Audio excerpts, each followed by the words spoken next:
Seeing is believing. These demons I'm seeing in my rearview mirror keep chasing. I stay weaving through lanes and I'm still thugging it. Drunk in public and unequipped to handle the mental stresses I struggle with. But it's just one more night and summer '09. The liquor I'm spilling on my steering wheel got me feeling so right. I know if you're gonna drink. I'm not sure I would necessarily even call it that, because that's just, are you talking more so on just like kind of being a little bit more personal with things? Yeah, it seems to me like a lot more personal. So, but if you only consider that a little bit more personal, that's very interesting. Well, I mean, I did do Cigarette Burn Soul, so this I kind of think this is more of a personal project than that one. That was just a little bit more like confessional or like, you know, heart-wrenching, whatever you want to call it. But I don't really ever think of that stuff as brave, just because this is just kind of my way of processing these things. You know, certain people have, normal people who aren't creatives and have broken brains, just sort of have friends that they can talk to. Some people go to therapists. You know, people have ways of getting these thoughts and emotions out there, and this is that for me. So it doesn't really feel like I'm doing anything that's just outside of like what's natural for me. Like, we all have to process things. We all have to process our feelings. This is just how I do it. That's cool that you put that out there, because I'm sure a lot of people could work with processing their feelings that way. And I guess that's the first thing that I really connected with, because I've been through some shit too. And the way that you weren't cliche like with anything, which thank you.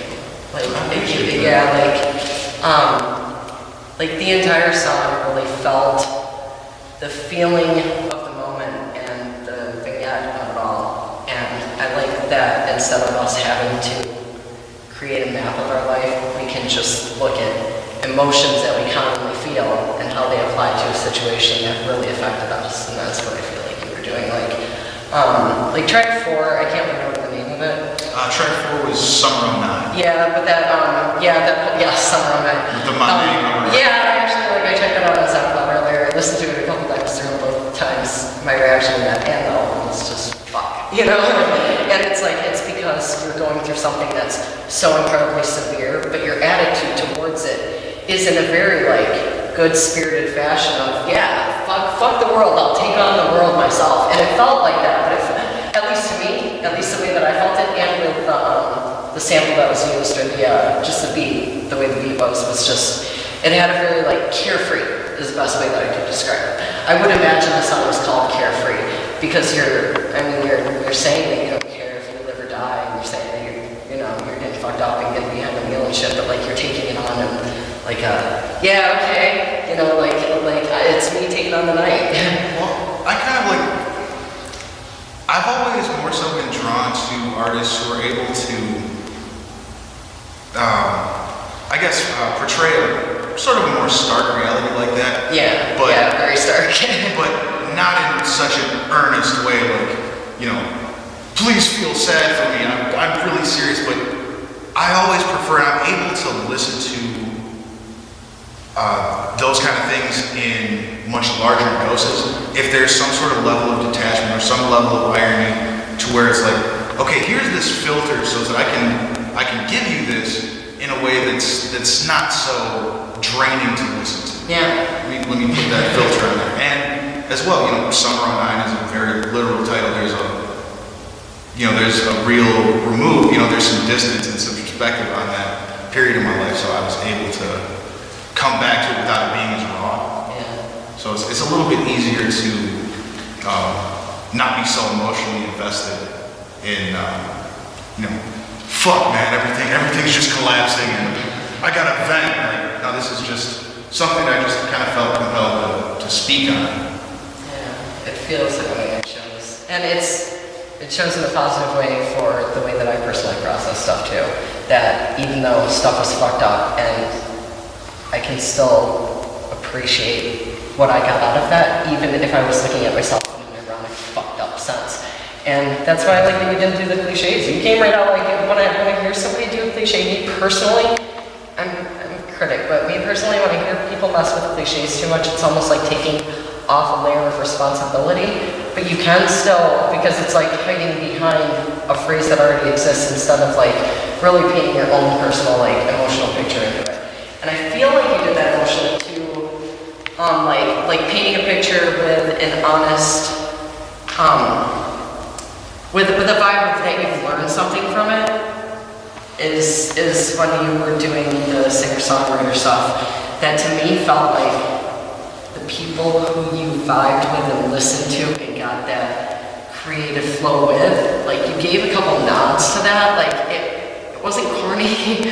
I'm a harsh critic of singer-songwriters, but I appreciate the singer-songwriters that you also listen to, and it's just, and they all really promote raw emotion, and they can all do it in a way where you can still feel the melody, and you can still feel some positivity in there, but you don't feel pity for a person that can release that can release their emotions that way and help teach and grow with that.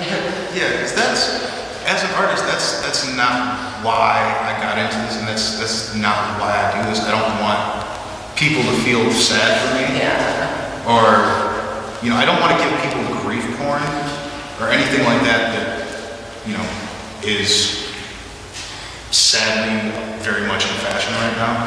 But as cheesy as it may sound to whoever, I just really want to make art that people can just feel happy with. Like, somebody can listen to it, and it might not be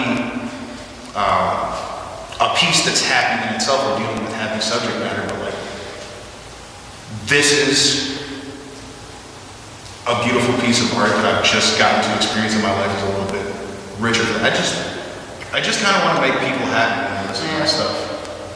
And, not in a fucking Bobby McFerrin kind of way necessarily, but I don't want to drag people down just because I know that's what's going to connect or pander to the climate, or that's what's an easy sell.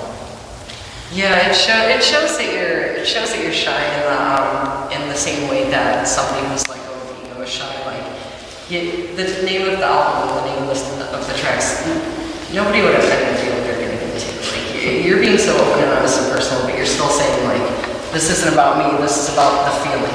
This is about the feeling. This is about a process that I took. And at least to me, this is about the process that you took, and just letting people know what that process is and what it's like.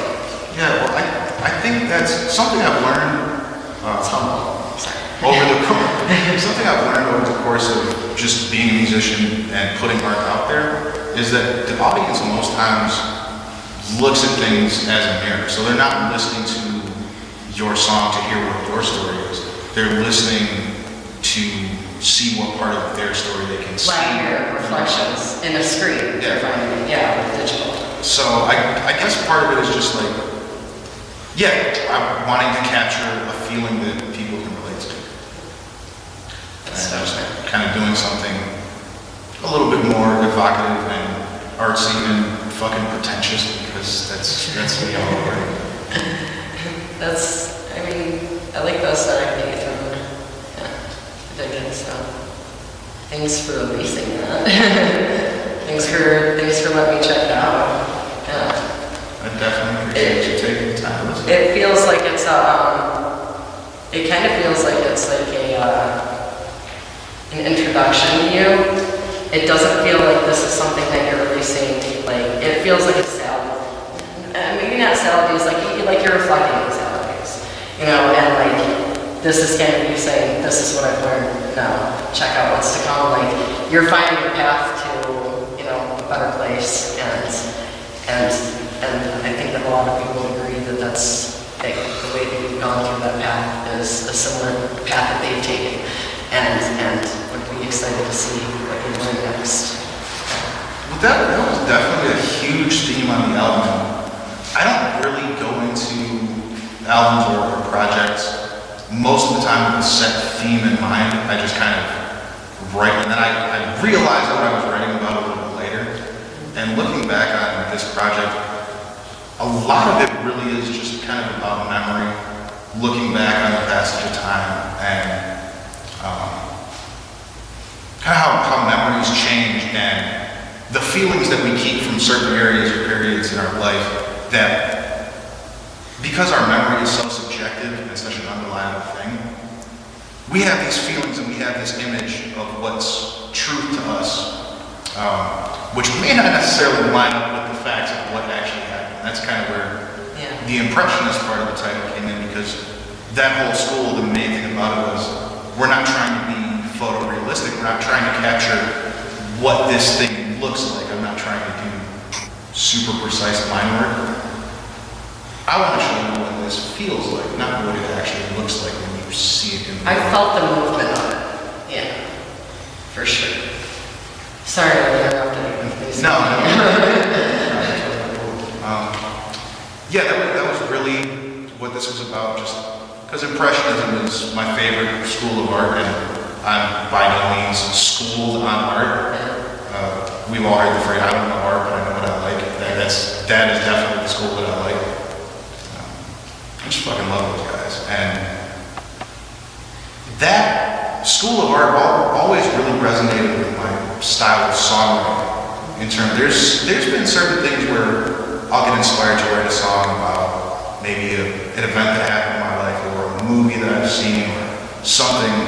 And a lot of times I'll specifically not go back and research and get my facts straight, because I don't want to change the impressions that I currently have in my mind by, let's not let the facts clutter up what the truth is. Right. As a songwriter is what I want to express. Yeah. I like that approach. Alright, well, I gotta get this rave, so. That's the perfect rhythm. Alright.